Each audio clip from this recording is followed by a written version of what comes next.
أعوذ بالله من الشيطان الرجيم. بسم الله الرحمن الرحيم. ولكل وجهة هو موليها فاستبقوا الخيرات أينما تكونوا يأتي بكم الله جميعا إن الله على كل شيء قدير. الحمد لله رب العالمين والعاقبة للمتقين، الصلاة والسلام على سيد المرسلين خاتم النبيين محمد وعلى آله وصحبه أجمعين. أما بعد، قبلے کے سلسلے میں باتیں چل رہی تھی. کفار مکہ اور یہود و نصارہ کی جو اعتراضات تھے، ان اعتراضات کے جوابات بھی دیے گئے تھے اور اللہ کے رسول صلی اللہ علیہ وسلم کو تسلی بھی دی گئی تھی کہ سچی بات تو وہی ہے جو تمہارے پروردگار کی طرف سے تم پر نازل ہوتی ہے. اس لیے ان لوگوں کے اعتراضات اور شکوک اور شبہات کے ظاہر کرنے سے آپ کو پریشان نہیں ہونا چاہیے، شکوک اور شبہات میں مبتلا نہیں ہونا چاہیے. پھر اللہ کے رسول صلی اللہ علیہ وسلم کو تسلی دیتے ہوئے اللہ نے فرمایا کہ وَلِكُلٍّ وِجْهَةٌ، ہر ایک کے لیے ایک سمت اور جہت مقرر ہے، ہوا مولیھا، جس کی طرف وہ رخ کرتا ہے. فاستبقوا الخیرات، بھلائی کے کاموں میں تم مقابلہ کیا کرو. اینما تکونوا، تم جہاں بھی رہو، یأتی بکم اللہ جمیعا، تم سبھوں کو اللہ تعالیٰ لے آئیں گے. ان اللہ، بے شک اللہ تعالیٰ، علی کل شیء، ہر چیز پر قدیر، پوری طرح قادر ہے. کیونکہ اللہ کے رسول صلی اللہ علیہ وسلم یہود و نصارہ کو بھی اور ان لوگوں کو بھی جو کعبۃ اللہ کے سلسلے میں خاص طور پر اعتراضات کیا کرتے تھے، ان کو سمجھانے کی بھی پوری کوشش کرتے تھے. لیکن پیچھے بھی جس طرح بتا دیا گیا کہ ضد اور ہٹ درمی کی بنیاد پر جو اعتراض کیا کرے ان کو سمجھانا بڑا مشکل ہوتا ہے، اس لیے کہ ان کو مقصد سمجھنا ہے ہی نہیں، جان بوجھ کر وہ اعتراض کرتے ہیں تو ان کا وہ سمجھانا مشکل ہوتا ہے. البتہ جو لوگ جانتے نہیں ہیں اور اس بنیاد پر اعتراض کرتے ہیں تو ان کو سمجھانا آسان ہوتا ہے، اس لیے کہ جب ان کو حقیقت معلوم ہو جاتی ہے تو پھر وہ حقیقت کو قبول کرنے کے لیے بھی تیار ہوتے ہیں. تو یہاں پر اللہ کے رسول صلی اللہ علیہ وسلم کو بتایا جا رہا ہے کہ زیادہ ان کے پیچھے پڑنے کی ضرورت نہیں ہے. حقیقت یہ ہے کہ ہر قوم کا اپنا اپنا قبلہ ہوتا ہے. وجہہ کہتے ہیں اس جگہ کو جس جگہ کی طرف رخ کر کے لوگ عبادت کرتے ہیں، نمازیں پڑھتے ہیں، جس کو ہم قبلہ کہتے ہیں، اس کو وجہہ بھی کہتے ہیں. وجہن، چہرے کو بھی کہتے ہیں. تو آدمی اپنا چہرہ جس طرف موڑتا ہے اس کو وجہہ کہتے ہیں. تو کہا کہ ہر قوم کے لیے اس کا اپنا قبلہ اور اس کی اپنی جہت، اپنا سمت مقرر ہے جس کی طرف اس کو رخ کر کے عبادت کرنا ہے. یہودیوں کی اپنی جگہ ہے، عیسائیوں کی اپنی جگہ ہے، آپ کی اپنی جگہ ہے.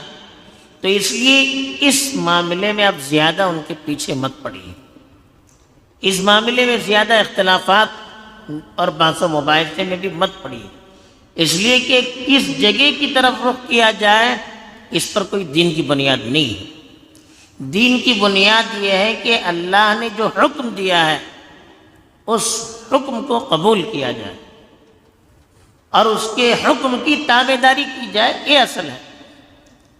ورنہ کسی جگہ کے ساتھ اللہ نے نہ کسی عبادت کو جوڑا ہے، نہ کسی دین کو جوڑ کر رکھا ہے۔ جگہ تو اللہ کے حکم سے تبدیل ہوتی ہے، تو اللہ نے کہا بیت المقدس کی طرف رخ کرو تو بیت المقدس کی طرف آپ نے رخ کیا۔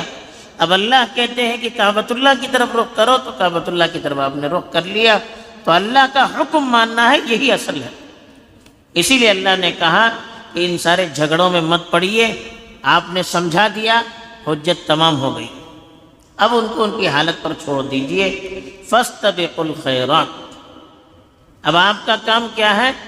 بھلائی کے کاموں میں آگے بڑھنے کی کوشش کیجیے، اچھے کاموں میں، خیر کے کاموں میں اب ایک دوسرے کا مقابلہ کیجیے اور آگے سے آگے بڑھنے کی کوشش کیجیے۔ جو بھی اچھا کام ہو، شریعت اس کو اچھا کہتی ہے، تو پھر آپ آگے بڑھیے۔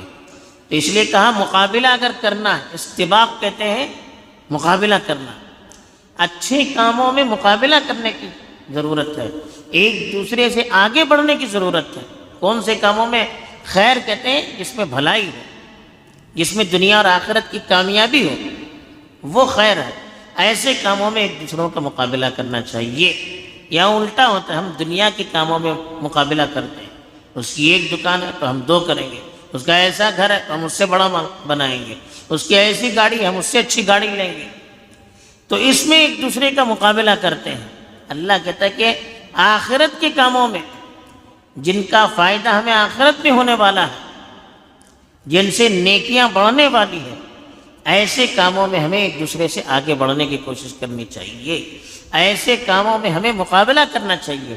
اس میدان میں تو ہم بالکل سرد ہو جاتے ہیں، چل رہا ہے نا، نماز پڑھ رہے ہیں، تلاوت کر رہے ہیں، اگر کوئی کہے تو بھی ہم تو کرتے ہیں۔ اب اس میں آگے بڑھنا ہے، اس میں مقابلہ کرنا ہے، اس کی طرف ہماری نظر نہیں جاتی، اس لیے کہ ہماری پوری توجہ دنیا کی طرف ہوتی ہے۔ ہم نے کامیابی اور ناکامی کا معیار دنیا کو بنا رکھا ہے، اس لیے دنیا کے میدان میں مقابلہ کرنے کے لیے ہماری طبیعت آمادہ ہو جاتی ہے۔ آخرت سے ہماری توجہ ایک طرح سے ہٹ چکی ہے، وہاں کیا ملنے والا ہے اس پر وہ یقین نہیں ہے جو دنیاوی چیزوں پر یقین ہے، اس لیے اس معاملے میں مقابلہ کرنے کے لیے طبیعت آمادہ نہیں ہوتی ہے۔ اس لیے اللہ نے کہا اصل کامیابی یہ ہے کہ اب آخرت میں جو کام آپ کو فائدہ دینے والا ہے اس کے حاصل کرنے کے لیے، اس میں ایک دوسرے سے آگے بڑھنے کے لیے مقابلہ کیجیے۔ پھر کہا اینما تکونوا، تم جہاں بھی رہو، یأتی بکم اللہ جمیعا، اللہ تعالیٰ تم سبوں کو لے کر آنے والے ہیں۔ یعنی آپ دنیا کے جس کونے میں رہو، جہاں بیٹھ کر عبادت کرو، ان سارے اعمال کا اللہ تعالیٰ احاطہ کرنے والے ہیں اور سب کو قیامت کے دن اپنے پاس جمع کرنے والے ہیں، اور پھر وہاں پر ایک ایک چیز کا حساب لینے والے ہیں۔ جس نے اچھا کیا ہے، خیر کے کاموں میں سبقت کی ہے، اس کو اللہ تعالیٰ اس پر اچھا بدلہ بھی دینے والے ہیں، تو اس لیے خیر کے کاموں میں جلدی کیجیے۔ کہا اینما تکونوا، تم جہاں بھی رہو، یأتی بکم اللہ، عطا بھی مانے لے آنا، تم سب کو اللہ تعالیٰ اپنے پاس لے آئیں گے، تم سب کے اعمال کو اللہ تعالیٰ اپنے پاس جمع کریں گے، تم سب کا حساب اللہ تعالیٰ اپنے پاس جمع کر کے لیں گے، اور اللہ تعالیٰ ہر چیز پر قادر بھی۔ ان اللہ علی کل شیء قدیر، اللہ تعالیٰ ہر چیز پر پوری طرح قادر ہے۔ لوگوں کے اعمال کو جمع کرنا بھی اللہ کے لیے مشکل نہیں، اور لوگوں کو بھی اپنے سامنے جمع کرنا اللہ کے لیے کوئی مشکل نہیں۔ جب وقت آئے گا تو اللہ تعالیٰ سب کو جمع کر کے حساب بھی لیں گے اور ان کا بدلہ بھی دیں گے۔ اس لیے وہاں پر ہمیں کامیابی حاصل ہو جائے، اس کے لیے ہمیں کوشش کرنی ہے۔ یہی پیغام اس آیت کے ذریعے سے دیا گیا۔ اللہ تعالیٰ ہمیں توفیق دے، آمین۔ وآخر دعوانا الحمد للہ۔